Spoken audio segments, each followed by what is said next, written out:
The Vethkai Admiral stood 7 feet tall, her crystalline skin refracting the dim light of the medal ceremony like a living prism. She pinned a silver nebula to my chest, with hands that had signed the orders sending me into hell 14 times, and I felt nothing. "Sergeant Major Cole," she said, her voice carrying the harmonic undertones of her species, "the Confederacy honors your service." I stared past her shoulder at the wall. 23 years. 47 confirmed operations. A body that was more scar tissue than original skin. And now, a medal that weighed less than the shrapnel still lodged near my spine. The ceremony ended. The other soldiers dispersed. I remained standing at attention because I'd forgotten how to do anything else. "You may speak freely, Sergeant Major." I finally looked at her. Admiral Syr'veth. The Ice Queen of Sector 7th, they called her. Cold. Calculating. The strategist who won battles by spending lives like currency. Permission to return to barracks, ma'am. Her compound eyes, dozens of faceted lenses arranged in 2 clusters, studied me with an intensity I'd learned to recognize over the years. She was analyzing, cataloging, probably calculating my remaining operational usefulness. Denied. I didn't react. Couldn't, really. The part of me that might have felt frustration or anger had been burned out somewhere between Operation Black Tide and the siege of Koros 4. "Follow me." She turned and walked toward the rear exit of the ceremonial hall. Her gait was different than I remembered. Slower, somehow. Less fluid. I followed because that's what soldiers do. We walked through corridors I'd never accessed before. Officer country. The walls shifted from military gray to something softer. Almost organic. The Vethkai preferred living architecture when they could get it. Her quarters were sparse by their standards. A meditation pool in the corner, its waters still and dark. Bioluminescent plants providing ambient light. A single viewing port showing the endless black of space. "Sit." I looked around. The only seating was a low cushion near the pool. I sat, my knees protesting the position. She remained standing, which put her towering over me even more than usual. "You're wondering why I've brought you here. It's not my place to wonder, ma'am." Something flickered across her features.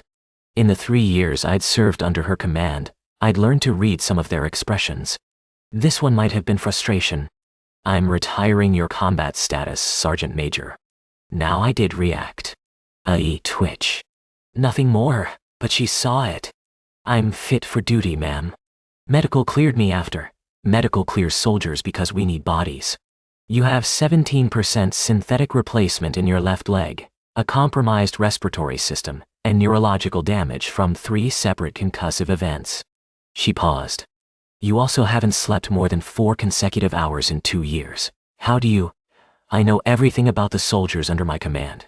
It's my responsibility to know." I looked at the floor. The patterns in the organic material seemed to pulse slightly, like a slow heartbeat. "What will I do, ma'am?" The question came out before I could stop it. Pathetic. 23 years of conditioning, and I was asking my commanding officer what to do with my life. That is what we're going to discuss. She finally moved, lowering herself to sit across from me. Even seated, she was taller. "I have a proposal. It's unusual. You may refuse it. I'm listening. Are you aware of the Vethkai concept of Korsheth?" I searched my memory. I'd picked up bits of their language over the years, enough to understand tactical communications, basic commands. This word was unfamiliar. "No, ma'am. It translates poorly into your tongue. The closest approximation would be debt bond.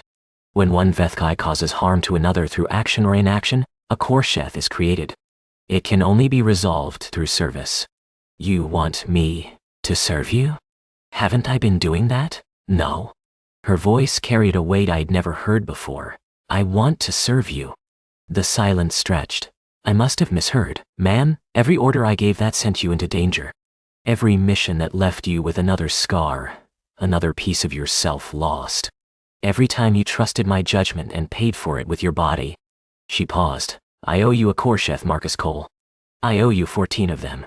I didn't know what to say. In 2 decades of service, I'd never heard an officer, especially not a flag officer, acknowledge the cost of their decisions in such direct terms. "That's the nature of command, ma'am. You give orders.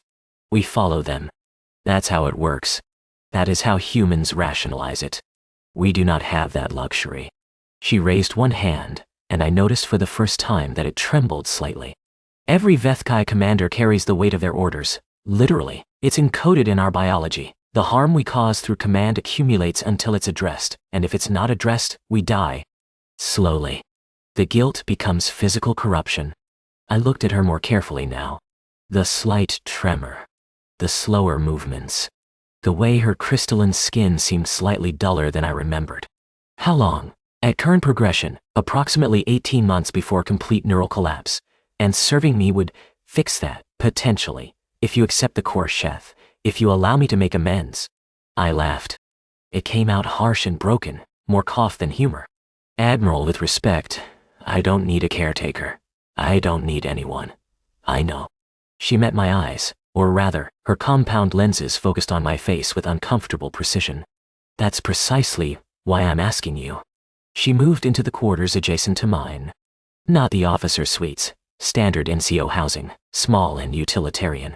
When I pointed out the absurdity of an admiral living in sergeant's quarters, she simply said, "The Khorsheth requires proximity." I didn't believe any of it. Not really. 3 weeks of her showing up at my door every morning, bringing food I didn't ask for, asking questions I didn't want to answer. "You favor your left side when you walk," she observed one morning. "The synthetic doesn't calibrate well in low gravity. I'll have it adjusted. I didn't ask, you didn't have to." That was the pattern. She noticed things. She fixed things. Always without permission. Always with that same quiet insistence. I started avoiding my quarters. Spent more time in the training facilities, pushing my damaged body through routines it had no business attempting. She found me there too. "You're going to tear the synthetic's anchor points," she said, watching me struggle through pull-ups. Good. That's not logical. Neither is an admiral stalking a sergeant. I dropped from the bar, landing harder than I should have. My legs screamed, but I didn't let it show. "What do you actually want, Syr'veth?" It was the first time I'd used her name without rank. She didn't react. "I want to understand." "Understand what? How you survived."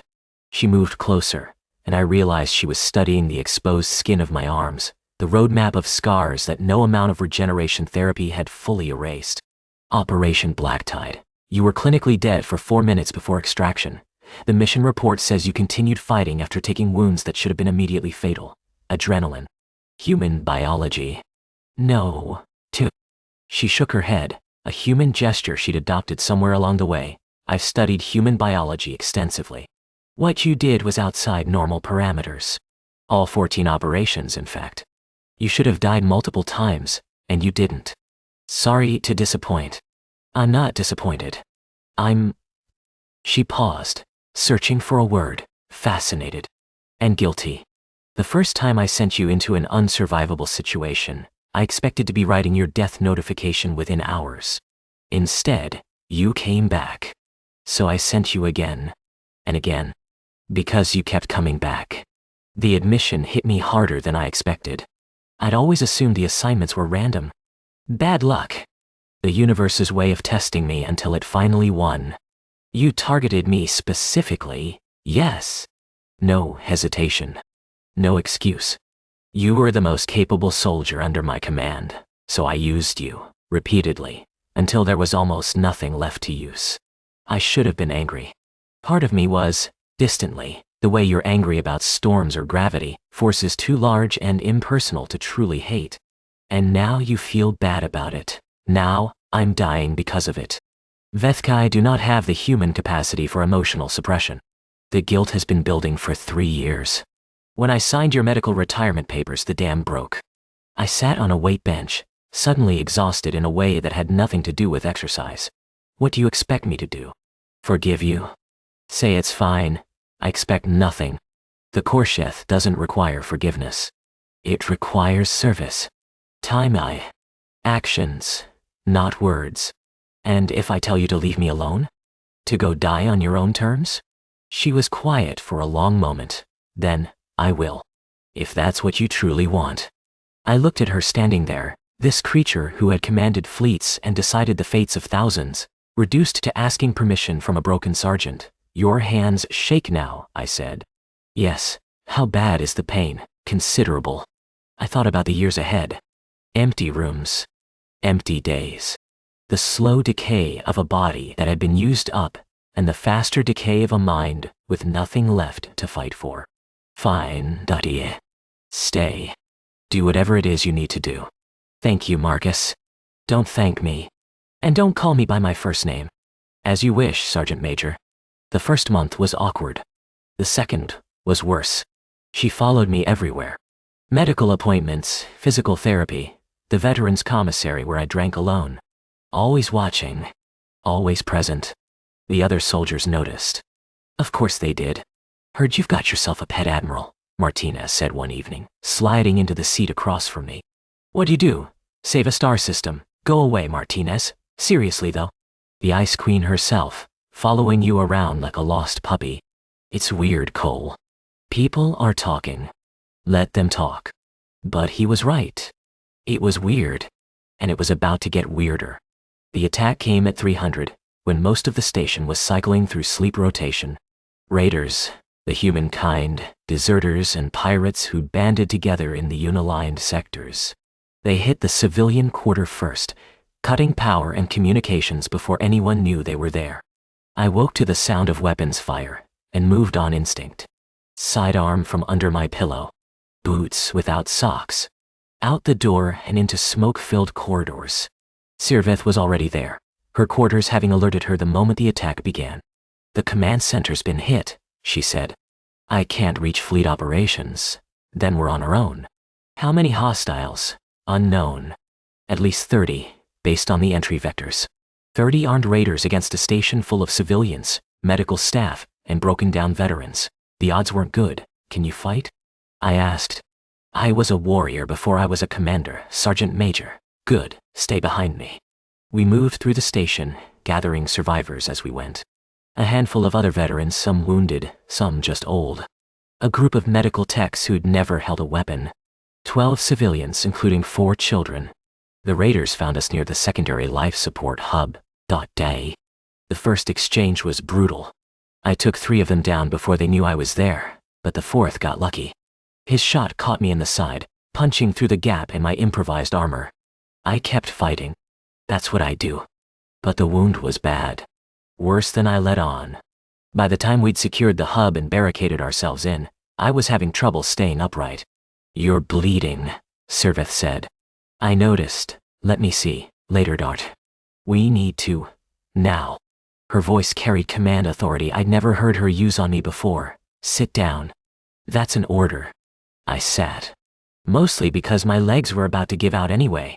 She knelt beside me, her crystalline fingers surprisingly gentle as she examined the wound. The glow from her bioluminescent plants, she'd grabbed a handful when we evacuated, apparently, provided enough light to work by. The round is still inside. It's pressing against your remaining kidney. Can you get it out? I don't know. I've studied human anatomy, but I've never performed surgery. Then, we wait for medical. Medical is dead, Sergeant Major. The raiders hit the hospital first. I closed my eyes. Calculated the odds. Not good. Then I'll handle it. You cannot operate on yourself. Watch me, Marcus. Her voice cracked on the word, harmonics shattering into something raw and broken. Please, let me try. I opened my eyes. She was crying, I realized. Vethkai didn't produce tears the way humans did. Instead, small crystalline formations were growing at the corners of her compound eyes, catching the light like fractured diamonds. You'll have to cut deep. About 4 inches. I know. If you hit the renal artery, I know. She met my gaze with those 1,000-faceted eyes. I've made you bleed before, Sergeant Major. Through my orders, through my decisions. 14 times I've sent you to be wounded for causes I deemed worthy. Let me undo some of that damage. Please. I handed her my combat knife. Do it. The pain was extraordinary. But I'd had worse. And through it all, her hands didn't shake. The tremor that had plagued her for weeks was gone, replaced by surgical precision. When she pulled the deformed round from my flesh, she held it up to the light. One more scar, she said quietly. One more debt. You didn't cause this one. I caused you to be here. To be the kind of soldier who runs toward gunfire instead of away. That was my making, Marcus. All of it. The raiders tried to breach our position twice more, before station security finally rallied and drove them off. By then, I'd lost enough blood to make the world swim at the edges. But I was alive. And Syr'veth sat beside me through the long hours of waiting, her crystalline hand wrapped around my scarred one, and she didn't let go. Recovery took weeks. The station's surviving medical staff patched me together well enough, but the kidney was gone. Another piece of me traded for survival. Syr'veth was there every day.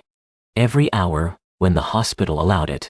She brought food I couldn't eat, and read reports I didn't care about, and sat in silence when I didn't want to talk. "You're not trembling anymore," I observed one evening. She looked at her hands as if seeing them for the first time. "No, I'm not." The Khorsheth, partially fulfilled perhaps. The guilt remains, but the corruption has stopped progressing. Because you saved my life. Because I chose to. She set down the datapad she'd been reading. For the first time in 3 years, I made a decision about your well-being that was mine alone. Not as a commander calculating acceptable losses. Not as a strategist weighing assets. I chose to help you because I wanted to. Because the thought of your death was unbearable. That's not very military of you, Admiral. No, Dao, Hunt. It's not. We sat in silence for a while. The hospital wing was quiet at this hour, most patients asleep. Through the window, I could see stars sliding past, the station's rotation creating the illusion of motion. "When I'm discharged," I said finally. "What happens? That depends on what you want. I asked you first." She made a sound that might have been a laugh, though with Vethkai it was hard to tell. "I've been assigned a diplomatic posting. Advisory role, nothing dangerous. The Confederacy still wants to use my expertise, even if they no longer trust me with fleet command. Because of the Khorsheth, because I formally resigned my commission to pursue it. An admiral who prioritizes a single sergeant over strategic objectives is not someone they want making battlefield decisions." She paused. "I have no regrets. You gave up everything. I gave up a career built on spending other people's lives. You helped me see what that cost." I shifted in my bed, wincing at the pull of healing tissue. "I never asked you to do any of that. I know. That's precisely why I did it." "That doesn't make sense." "It does to a Vethkai." She rose from her chair and moved to my bedside, standing over me the way she had in her quarters that first night. But everything was different now. The Khorsheth isn't about what you ask for, Marcus. It's about what you deserve. You served faithfully under my command for 3 years. You bled for my decisions. You died, if only briefly, because I ordered you into hell. That was my job. And this is mine. Now. For as long as you'll allow it." I looked up at her, this crystalline alien who had broken herself to fix what she'd broken in me. The compound eyes that had calculated my expendability now searched my face with something that looked almost like hope. "The diplomatic posting," I said. "Where is it?" "Karov Station. On the rim. Far from active combat zones." Sounds boring. Excruciatingly so by all accounts. I thought about it. Really thought, for the first time in years, about what I wanted instead of what was required of me. They need security consultants on the rim. Experienced personnel who know how to train local forces. They do. The pay is probably terrible, almost certainly, and the quarters would be cramped. Shared probably, given how tight space is on rim stations. Shared. She tilted her head. Yes. That would be likely. I reached out and took her hand. The crystalline fingers were cool against my scarred palm, but they wrapped around mine with surprising gentleness. "I have a lot of scars, Syr'veth. I know. I counted them while you were unconscious after the surgery. 47 significant marks. 17 that I can directly attribute to my orders. And you apologized for all of them while you slept?" "Yes." It seemed important. I pulled her closer, not quite sure what I was doing, only knowing that for the first time in 23 years, I didn't want to be alone. "When I got to 47, I made myself a promise," she said quietly. "No more. Whatever else happens, I would never be the cause of another mark on your body. Only healing. Only repair. For as long as you live.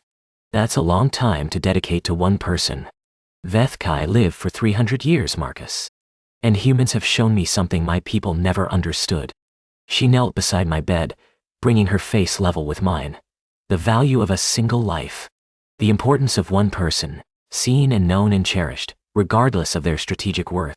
That's a very human sentiment, Admiral. I've had a good teacher. I smiled. It hurt, muscles that hadn't been used in years protesting the unfamiliar movement. But I smiled anyway. Karov Station it is, then. But I'm not calling you Admiral anymore. What will you call me? I looked at her, this strange and beautiful creature who had spent 3 years learning how to destroy me, and 3 months learning how to save me. We'll figure it out. We've got time. Her crystalline tears had started forming again, catching the starlight from the window like tiny prisms. Yes, she said. We do. Outside, the universe continued its endless rotation of violence and peace, war and recovery. But in that small hospital room on a station at the edge of known space, 2 broken things found the first fragile shape of something whole. And for the first time in longer than I could remember, I slept for more than 4 hours straight. When I woke, her hand was still in mine, and neither of us had let go.